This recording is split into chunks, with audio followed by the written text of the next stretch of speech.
Now, there's only one question, and that is to prove that the communist regime is directly controlled by the American Jacob Schiff and London Rothschild masterminds of the Great Conspiracy. A little later, I will provide that proof that will remove even a remote doubt that the Communist Party, as we know it, was created by those masterminds, capitalists, if you will note, that Schiff, the Warburg, and the Rothschilds planned and financed the entire Russian Revolution, also the murder of the Tsar and his family, and that Lenin, Trotsky, and Stalin took their orders directly from Schiff and the other capitalists whom they supposedly are fighting.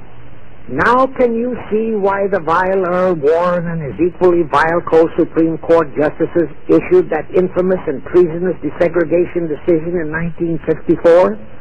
It was to aid and abet the plot of the Illuminati conspirators to create tension and strife between Negroes and whites.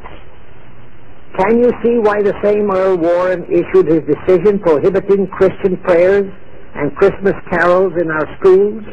It was done to destroy Christianity.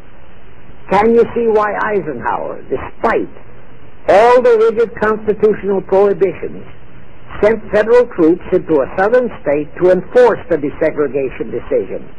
Why Kennedy did likewise? And can you see why Johnson and 66 senators, despite the protests of 90% of the American people, voted for the Consular Treaty, which opens our entire country to Russian spies and saboteurs? All those 66 senators are 20th century Benedict Arnolds. It is up to you and you, all of the American people, to force Congress, our elected servants, to haul in those American traitors for impeachments, and that when proven guilty, they all be given the punishment prescribed for traitors who aid and abet our enemies. And that includes the forcing of rigid investigations by Congress of the CFR and all their fronts, such as the ADL, the NAACP, SNCC, and such Illuminati tools as Martin Lucifer King. Such investigations will completely unmask all the leaders in Washington and the Illuminati and all their affiliations and affiliates as traitors carrying out the Illuminati plot. It will completely unmask the United Nations as the intended crux of the entire plot and force Congress to take the U.S. out of the UN and hurl the UN out of the U.S. In fact, it will destroy the UN and the entire plot. Before I close this phase, I wish to reiterate and stress one vital point, which I urge you to never forget if you wish to save our country for your children and their children. Here is the point.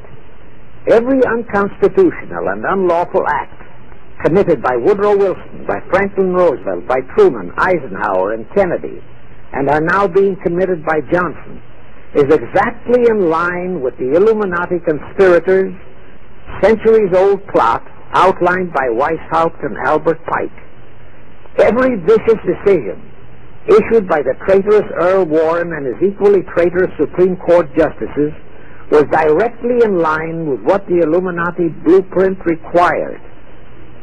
That all the treason committed by our State Department under Rusk and earlier by John Foster Dulles and Marshall, also all the treason committed by McNamara and his predecessors, is directly in line with that same Illuminati blueprint for the takeover of the world. Also the amazing treason by various members of our Congress, especially by the 66 senators who signed for the Consular Treaty, has been committed on orders from the Illuminati. Now I will go back to Jacob Schiff's entrapment of our money system and the treasonous actions that followed. It will also reveal the Schiff-Rothschild control of not only Karl Marx, but of Lenin, Trotsky, and Stalin, who created the revolution in Russia and set up the Communist Party. It was in 1908 that Schiff decided the time had come for his seizure of our money system. His chief lieutenants in that seizure were Colonel Edward Mandel House, whose entire career was that of chief executive and courier for Schiff, as I shall show, Bernard Baruch, and Herbert Lehman. In the fall of that year, they assembled in secret conclave at the Jekyll Island Hunt Club, owned by J.P. Morgan at Jekyll Island, Georgia.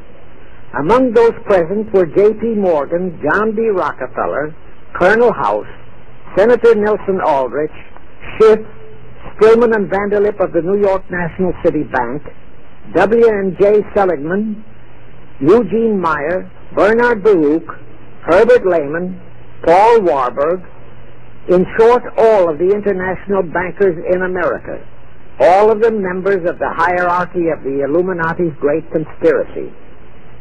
A week later, they emerged with what they called the Federal Reserve System. Senator Aldrich was